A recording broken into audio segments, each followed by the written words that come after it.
Video 8742 on YouTube on how to make your own DIY router sled to flatten a slab. Yes, I am acutely aware that YouTube is awash with these type of videos. However, if safety is your #1 priority and you could make a sled good enough to use safely and sensibly with one hand, then stick around for a little while and I'll show you how it's done.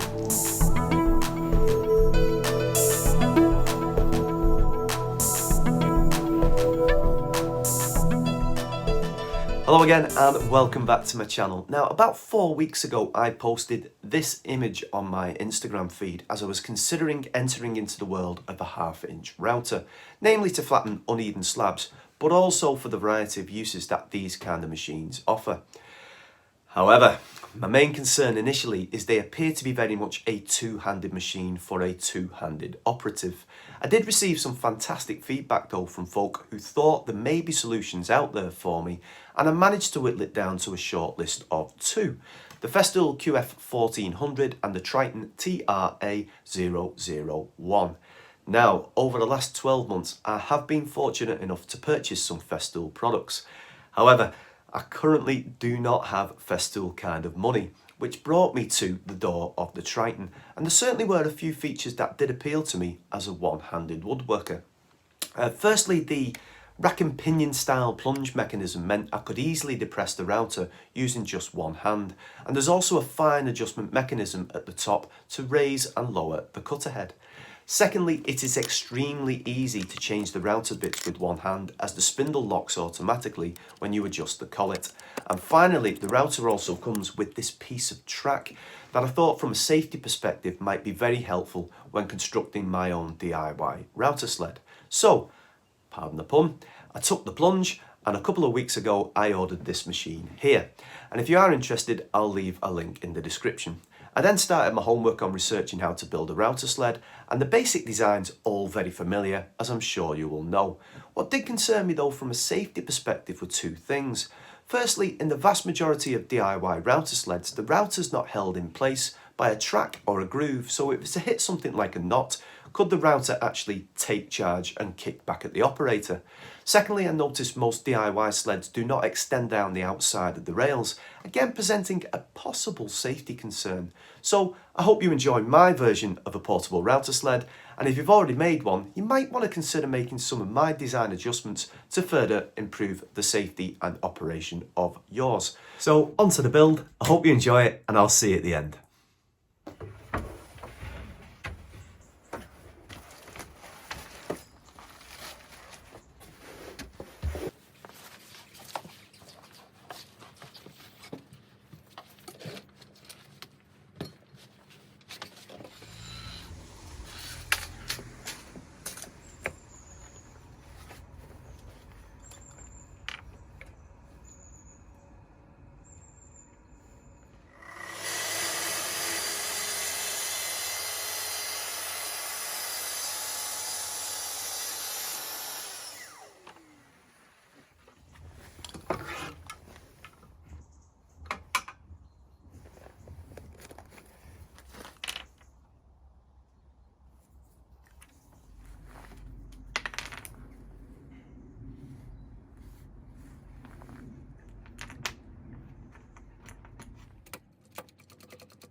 nice and tight.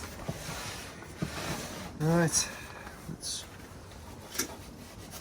try the router for fitting, see how it goes. Might even give it a test run.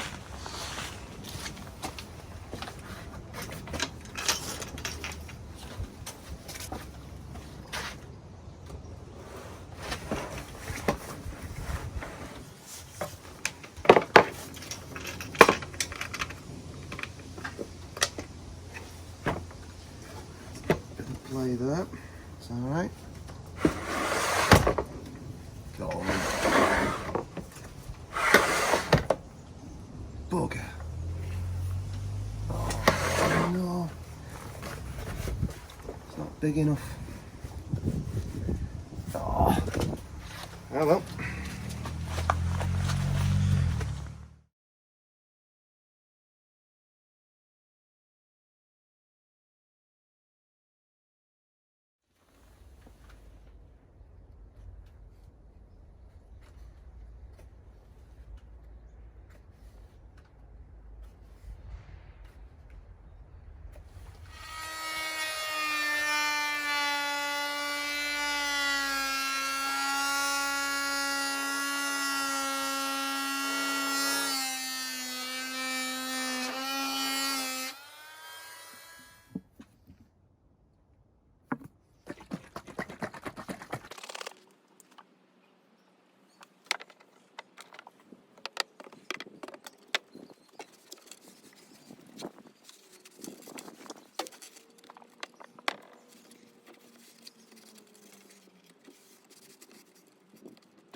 Which brings us to the conclusion of this video, and I hope you enjoyed it. I certainly enjoyed the building process of this, and the fact that I've more than doubled my planing capacity from my thicknesser means I will have a variety of uses for my portable router sled. Just one final thing before we go, guys. I thought I'd just actually like to mention that last week I just passed the 3,000 subscriber mark on YouTube, and I would like to thank you all for your continued support. Take care, everyone. Look after yourselves, and I'll see you soon. Thank you.